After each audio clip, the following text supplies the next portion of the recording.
నేను ఇప్పటికే 2-3 టీవీలలో ఇంటర్వ్యూస్ లో చెప్పిన, మొన్న కండక్ట్ చేసిన తెలంగాణ గ్లోబల్ సమిట్ అనేది తెలంగాణ బోగస్ సమిట్. అది దానికోసము ప్రజాధనం ఒక 100 నుండి 150 కోట్లు ఖర్చు చేసిర్రు, దుర్వినియోగం దుబారా చేసిండ్రు అని చెప్పేసి చెప్పిన. దానికి తగ్గట్టే ఇలా వీడియోలు వస్తున్నాయి బయటికి.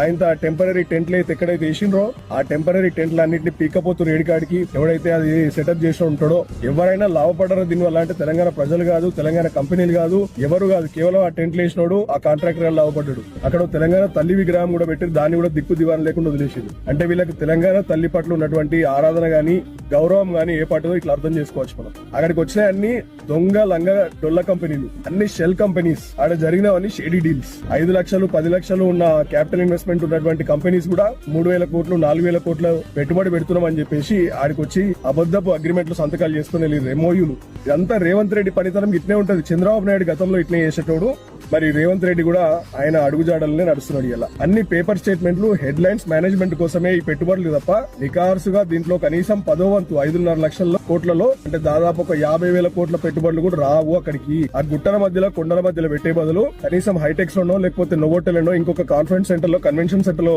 ఒక 2 రోజులు పెట్టుంటే కనీసం ఒక 100 కోట్ల ఆదాయం అయ్యేటి. ఆడ 2 రోజులకు నాకు తెలిసి 10-15 కోట్లు అవుతాయి. కానీ ఈ సన్నాసి ప్రభుత్వం దిక్కుమాల చెత్త ముఖ్యమంత్రి ఆడ గుట్టల కొండల డేరాల టెంట్లలో పెట్టి 100 కోట్ల ప్రజాధనాన్ని దుర్వినియోగం చేసిండు.